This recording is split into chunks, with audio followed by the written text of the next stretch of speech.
विपक्षी दलों के संयुक्त राष्ट्रपति उम्मीदवार यशवंत सिन्हा ने जयपुर दौरे के दौरान कांग्रेस और निर्दलीय विधायकों से 1-to-1 मुलाकात की। मुलाकात के दौरान उन्होंने विपक्षी दलों के आश्वासन पर पूरा भरोसा जताया। साथ ही राष्ट्रपति बनने पर सिन्हा ने रबर स्टैंप बनने की बजाय केंद्र सरकार से बिना टकराव किए संविधान के अनुसार काम करने का भरोसा दिलाया। उन्होंने मुख्यमंत्री अशोक गहलोत के कामकाज की भी प्रशंसा की। जयपुर दौरे के दौरान उन्होंने A1 टीवी से एक्सक्लूसिव बातचीत की। हमारी सहयोगी भारती उत्कर्ष जैन से बातचीत में उन्होंने हर मुद्दे पर अपना पक्ष रखा। आइए सुनाते हैं क्या कहा उन्होंने।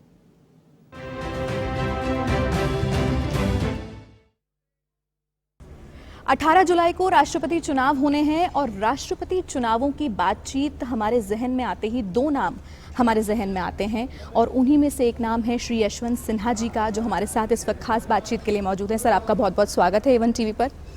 सर, सबसे पहले मैं आपसे ये सवाल लेना चाहूँगी कि जिस तरीके से आप एक प्रबल दावेदार हैं, आपके सामने भी एक प्रबल दावेदार हैं, वो कौन से ग्राउंड्स हैं सर जिनकी वजह से आप ये महसूस कर पा रहे हैं कि आप भी उतना ही स्ट्रांगली कम्पीट कर पाएंगे?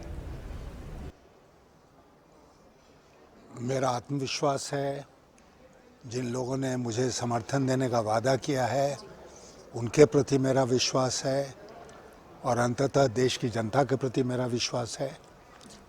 ये सब लोग चाहेंगे कि राष्ट्रपति भवन में ऐसा कोई व्यक्ति जाए जो सरकार का रबर स्टैंप नहीं हो, जो अपने विवेक का इस्तेमाल करे और उसके जो संवैधानिक दायित्व है उसका बिल्कुल बेबाकी से वो निर्वहन करे। सर, जब मैं आपसे मिलने आ रही थी, आपसे बातचीत करने आ रही थी, तो जगह जगह मैंने पोस्टर्स देखे विपक्षी दलों के साझे उम्मीदवार, लेकिन कुछ विपक्षी दल ऐसे भी हैं जिनसे आपको उम्मीद थी समर्थन की और सहयोग की, लेकिन उनका समर्थन या सहयोग आपको नहीं मिल पाया। तो क्या कारण आप उसमें ढूंढ रहे हैं?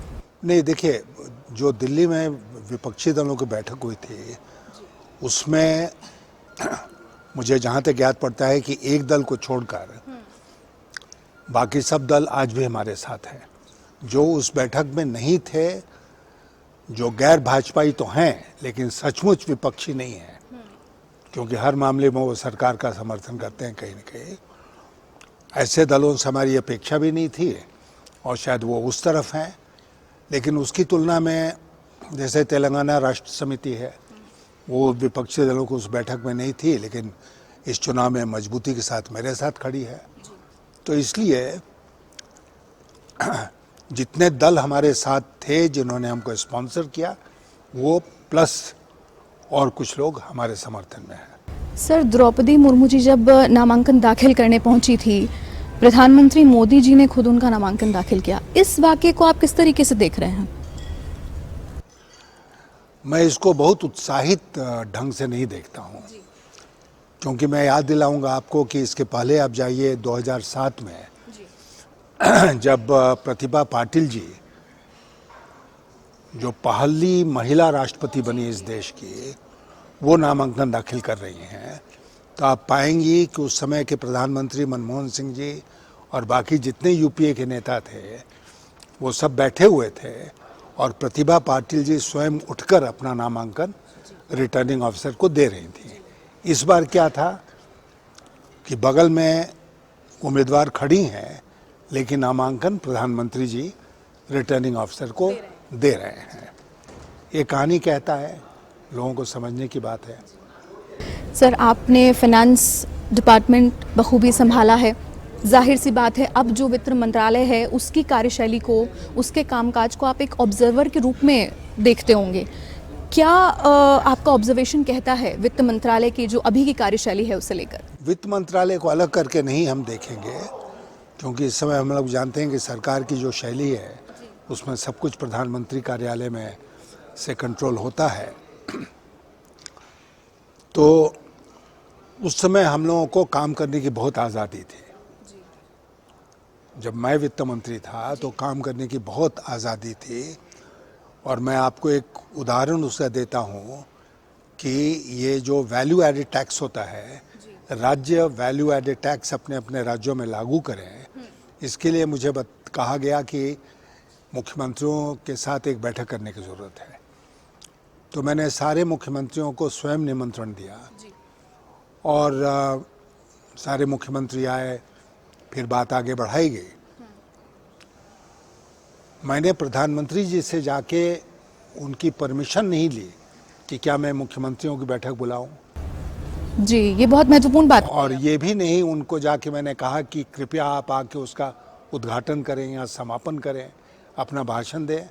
नहीं, मैं जानता था कि वाजपेयी जी को इसका कोई फर्क नहीं पड़ता है। वो चाहते हैं कि हम लोग स्वतंत्र रूप से काम करें, और वाजपेयी जी को फर्क भी नहीं पड़ा। मैं उनको सूचित रखता था सारी सूचनाएं, लेकिन सारी मीटिंग मैंने कंडक्ट की। उदाहरण के तौर पर मैंने जी सर, क्या ये आज़ादी अब आप महसूस नहीं करते हैं आज के इस सिनेरियो में? आज की जो शैली है ना काम करने की, वो शैली जो है वो बिल्कुल एक व्यक्तित्व की शैली पर आधारित है। और सब लोग जानते हैं कि सरकार में काम वहाँ या उनके कार्यालय से होता है। बाकी मंत्रालय जो हैं वो नाम के वास्ते हैं, उनकी स्वतंत्रता बहुत कुछ समाप्त हो चुकी है। सर, इसी से जुड़ा एक सवाल आपसे पूछना चाहूँगी। आज के समय में जो राष्ट्रपति चुनाव हो रहे हैं और आज से 20 साल पहले जिस तरीके से ये चुनाव हुआ करते थे, उसमें क्या मेजर डिफरेंस आपको नज़र आता है? क्योंकि उस वक्त जहाँ तक मैं समझती हूँ इतनी ऑप्शंस नहीं होते थे, सर्वसहमति से एक को चुन लिया जाता था। नहीं, सर्वसम्मति हर बार नहीं बनना संभव होता था। चुनाव होता था, लेकिन राष्ट्रपति पद के लिए